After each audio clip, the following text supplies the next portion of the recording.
Sandbridge. Our Art Kohn has been covering that area for us and joins me now on the phone. And Art, I understand you've been able to look around and talk to someone who says they saw a tornado. Yeah, that's right, Carrie. I'm here with Jim Hillegass, who lives on Widgeon Road, which is up on the north end of Sandbridge. Jim's an old friend of mine from high school.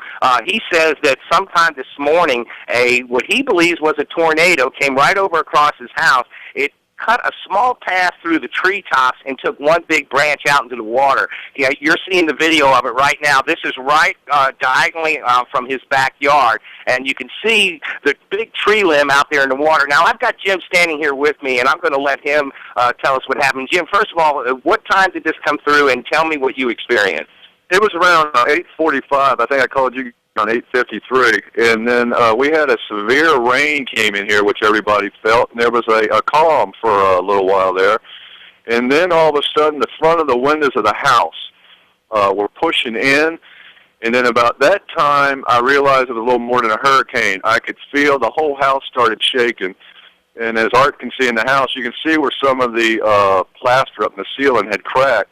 It literally shook the house. At that point, I dropped to the ground here in the living room, or to the floor, because we've been down here pretty much all our lives, and we know the difference between a hurricane and a tornado. Well, not really a tornado, but by the time I got up and I looked, the tornado was heading out over the lake, as you can see on TV. It literally snapped this tree, which was about 30 feet up in the air. It lifted it up and carried it out into the middle of the lake. And my neighbor next door, Sandy Beach, same thing, picked up a pot about 70 pounds and took it out. So that's really about it. Hey, Carrie? Yes.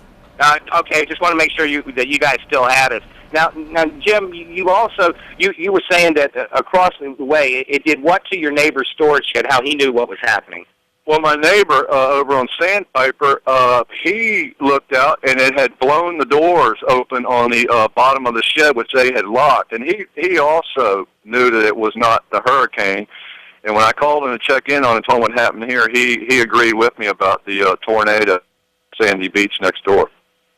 Hey, that's Jim Hillegass. He's been living, his family has had property down here since the 60s. Also, on a different note, something else I want to pass along to our viewers, Carrie, that the beach road here down at Sandbridge, which is Sand Fiddler Road, that is starting to show some big flooding. In fact, a couple of the places that I went through to get to Jim's house here, water was almost up to my doors. Now, this is rainwater flooding. I have not seen any ocean overwash down on this end. I do plan, like I said, I'm on the north end of Sandbridge right now. When I'm done here, I'm going to work my way back south down to Little Island, and we'll see what's going on there. Also, one other thing to pass along, Sandbridge Road, which is the road that takes you down to Sandbridge coming off of Princess Anne Road, we're beginning to see the ditches fill up with water there. There's a lot of low-lying areas, especially water around near where the Hells Point Golf Course is.